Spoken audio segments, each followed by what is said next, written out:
पिवळ्या मोहरीचे कोणते उपाय करावे?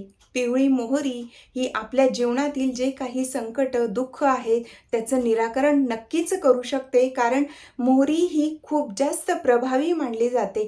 तर लक्ष्मी प्राप्तीसाठी, प्राप्त लक्ष्मी स्थिर राहण्यासाठी, नोकरी, व्यवसायात काय अडचणी येत असतील त्यासाठी, त्यानंतर की कर्णीबाधा असेल किंवा नजर दोष असेल त्यासाठी सुद्धा मोहरीचा वापर करून त्या संकटातून आपण आपली व्यवस्थितपणे सुरक्षा कवच आपलं निर्माण करू शकतो. मोहरीमुळे आपल्या घरातील जी काही नकारात्मकता आहे ती सुद्धा दूर होते.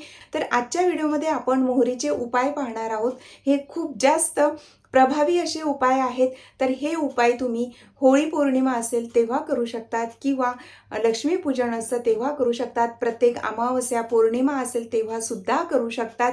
त्यानंतर की हे उपाय तुम्ही अगदी कोणत्याही दिवशी केलं तरीही चालू शकतं आणि काही ठराविक उपाय आहेत तर ते फक्त प्रत्येक गुरुवारी करायचे आहेत. तर ह्याविषयी आपण माहिती घेऊया. नमस्कार, मी धनश्री. सर्वांना श्री स्वामी समर्थ. पिवळ्या मोहरीचा पहिला उपाय आपण पाहणार आहोत. तर पहा, घरातील कर्त्या व्यक्तीच्या डोक्यावरून 7 वेळा आपल्याला ती जी मोहरी असणार आहे ती उतरवून कापूरसोबत जाळायची आहे.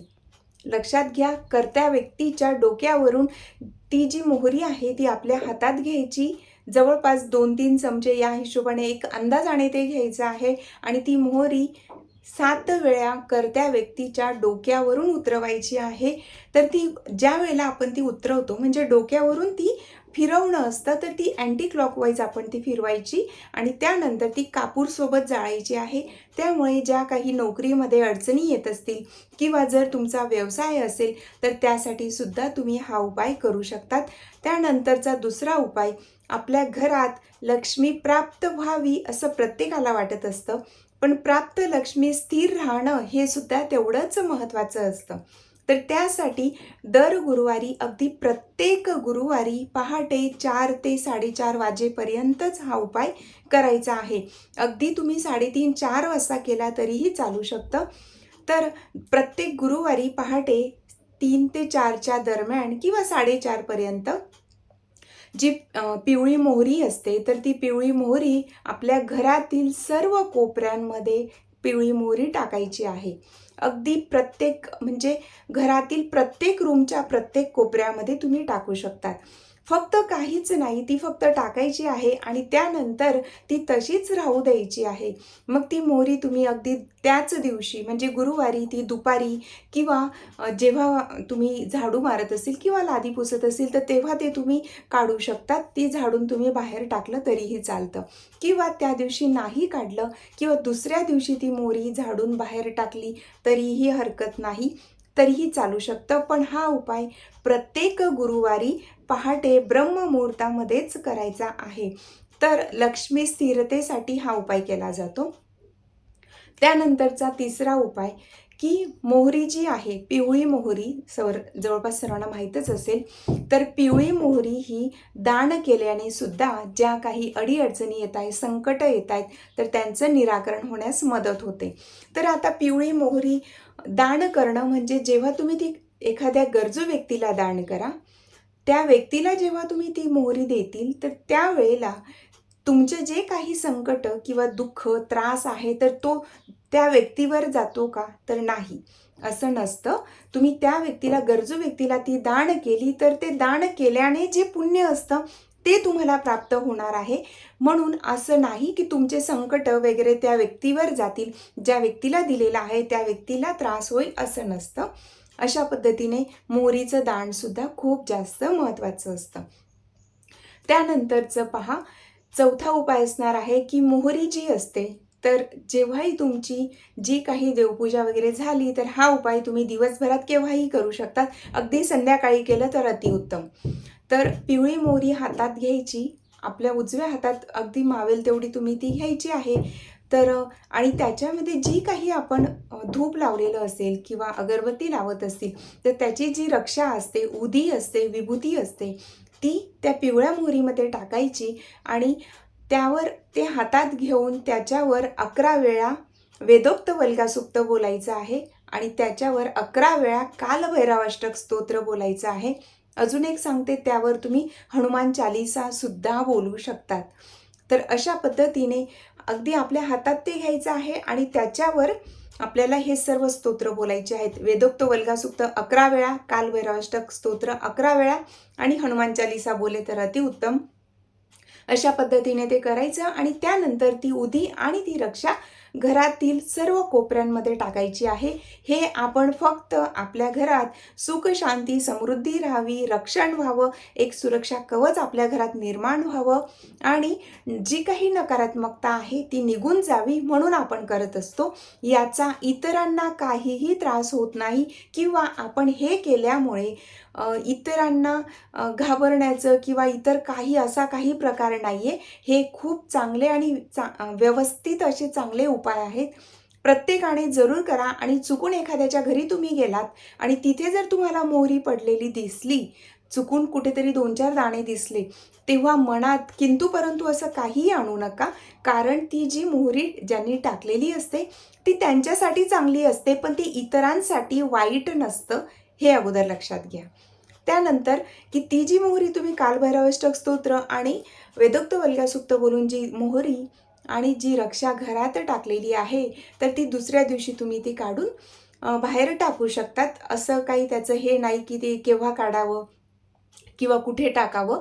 अगदी तुम्ही कचऱ्यात टाकलं तरीही चालू शकतं, पण मी तर म्हणेन शक्यतोवर आपण त्याच्यात जी उधी टाकलेली असते, रक्षा असते, म्हणून ती जी मोहरी असेल किंवा जे काही रक्षा असेल ते अगदी थोडंफार असलं तरीसुद्धा ते कागदात घेऊन वाहत्या पाण्यात जर ते अर्पण केलं, जलमध्ये अर्पण केलं तर अतिउत्तम. अशा पद्धतीनेही तुम्ही करू शकता. जसं जमेल तसं करा किंवा एखाद्या झाडाच्या मुळाजवळ कुठेतरी साईडला मोकळ्या जागेत टाकलं तरीही चालू शकतं. त्यानंतरचा मोहरीचा उपाय असणार आहे की आपल्या घराच्या ईशान्य कोपऱ्यामध्ये जर समजा देवघर असेल तरीही तुम्ही तिथे ठेवू शकतात किंवा देवघर नसेल तिथे तरीसुद्धा तुम्ही ठेवू शकतात.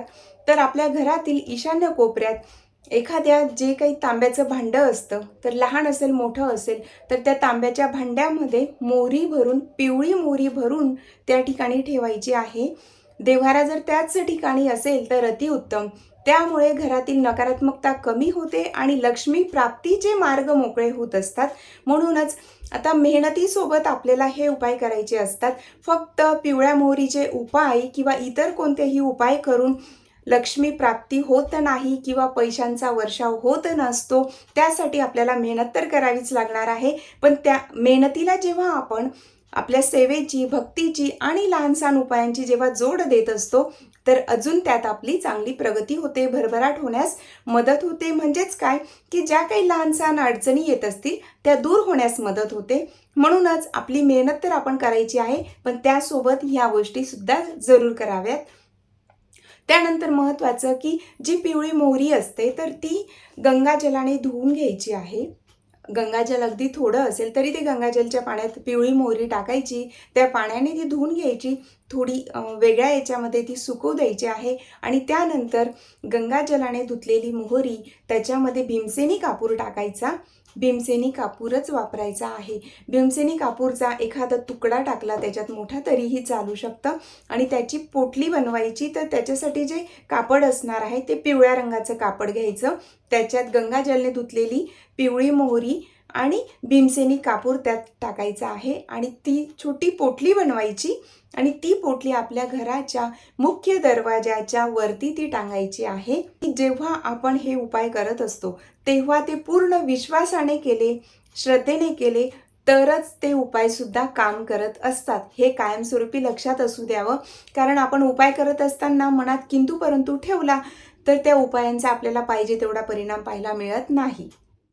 तर हे सर्व आपलं घरातलं रक्षण व्हावं, नकारात्मकता घरात येऊ नये किंवा घरातील वास्तुदोष, निगेटिव्हिटी निघून जावी किंवा काही बाहेरची बाधा असेल वगैरे ते निघून जावं, त्यासाठी हे उपाय करायचेच आहेत.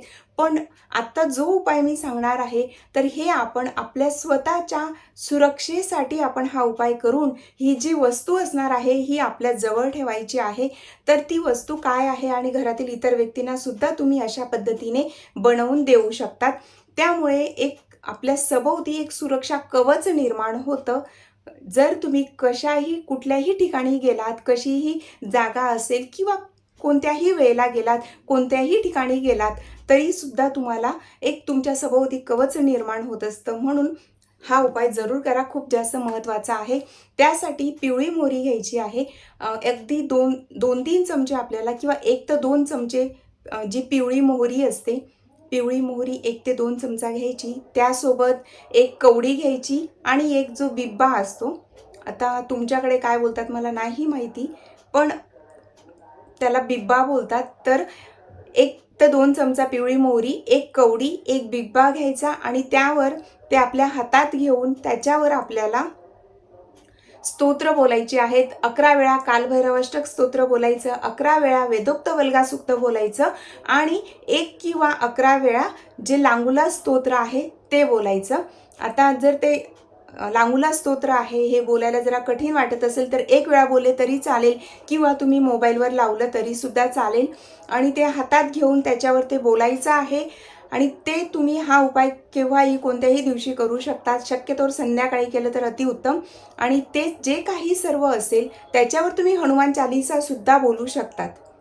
बरोबर. आता हे सर्व बोलून झाल्यानंतर ते आपल्या हातात जे असेल मोहरी, कवडी आणि बिब्बा, तर हे सर्व एका प्लास्टिकच्या पिशवीत ते सर्व टाकायचं आणि त्याची एक छोटंसं त्याचं हे बनवायचं आणि ते कायमस्वरूपी आपल्या जवळ ठेवायचं आहे. अशा पद्धतीने ही सेवा आहे, हे उपाय आहेत, करायला विसरू नका आणि ही माहिती आवडली असेल तर इतरांपर्यंत जरूर शेअर करा. श्री स्वामी समर्थ.